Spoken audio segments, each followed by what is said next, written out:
tonight, a historic agreement to protect oceans reached after a decade of talk. So what's in it? Senior manager at the Pew Charitable Trust, Julian Jackson, is joining us now live from New York City. Hello there. Thank you very much for your time. So before we talk about the High Seas Treaty, let's talk about high seas. What's the current state of affairs? What is the concern? Good afternoon. Thanks for having me on. So the high seas are the areas that are 200 nautical miles offshore. They make up about half the surface of the Earth, 2/3 of the ocean, and about 95% of the livable space on the Earth. And they're important to the whole of the planet.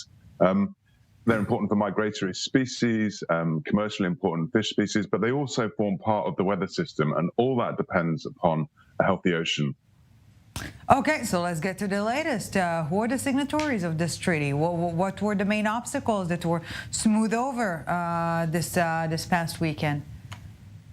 Cool. So it's been, as you said in the intro, it's been a treaty that's almost 20 years in discussion, and there were multiple obstacles in the negotiations.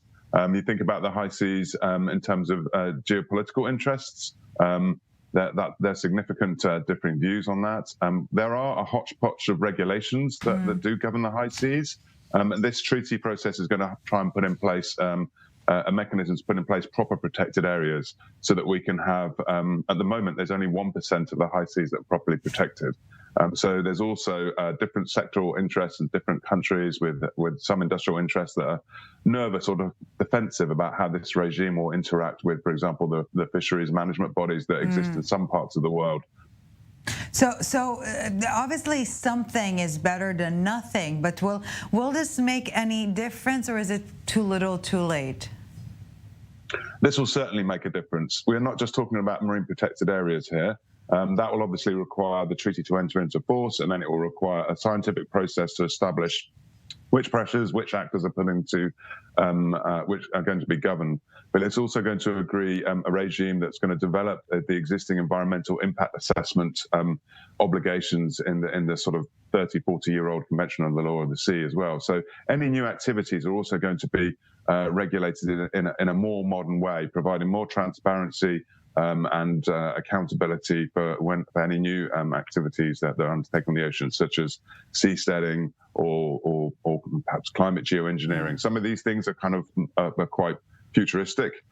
It's also going to provide a way of improving the existing sort of activities, such as new fisheries that are undertaken as well. And Julian Jackson, before we let you go, on a broader sense, or perhaps on the contrary, a more fundamental level, is there a way to improve the climate situation, or are we merely in damage control mode?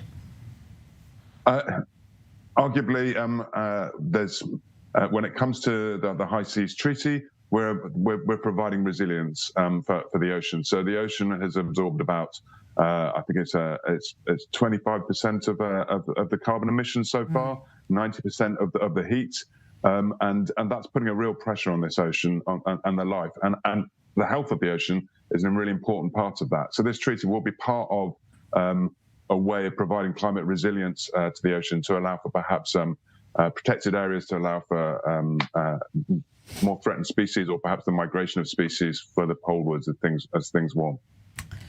Resilience, yes, indeed. Senior Manager at the Pew Charitable Trust, Julian Jackson, thank you so very much for your time and insight. We appreciate it.